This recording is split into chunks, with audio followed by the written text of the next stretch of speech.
Maybe November 25, 24, lumalabas sa pagkapan. Number one, human nature. Natukso ka. Natukso ka. Nainlove ka.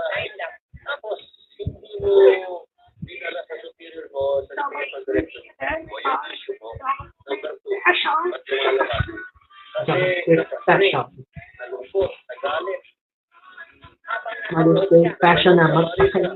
Marami kasi mga sitwasyon na frustrate ka sa trabaho mo sa parokya. Marami kang kaaway doon na hindi mo nare-resolve yung conflict. Tapos number three, hindi mo kasundo ang superior mo, yung bishop mo. Marami pang ganyang kaso.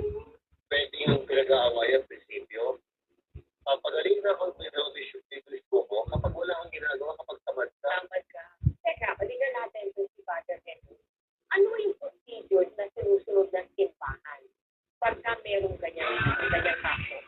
Normally, kapag ang pare nagkaroon ng anak, ay susunod at pwedeng palabasin. Okay? Kasi yung kaso niya nagkanak. Pero, bakit magaling sa puso niyo, kung naisiglan pa lang, ang dapat gawin ng superior na pare, 1 KD! may problema. 10 KD! 11 taon. Personal yan eh. Kung hindi mo man sinadyang maita. Diba? Sinoproseso mo, sinoproseso mo. Hindi mo pa nasabi na pinakadip yun. Pero there's a very deep line between deciding not to continue and not deciding again.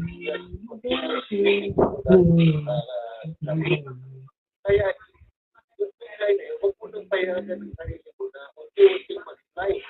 Doon pala sabihin mo, teka muna. It happened to me. I had to tell a friend of mine na we were getting so affectionate and tell her, I think we should not see each other anymore. Because I'm beginning to like you very much. Ganun pa lang, feelings pa lang. Wala pa mga crossing of the boundaries.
One G C K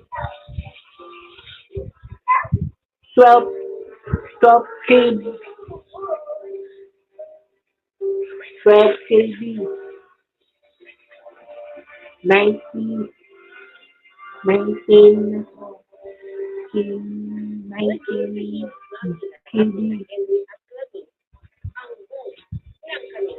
15 KD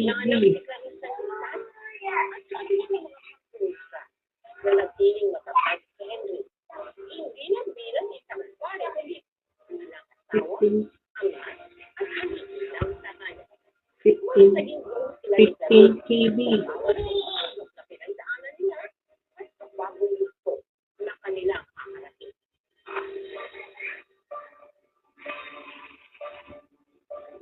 15 KB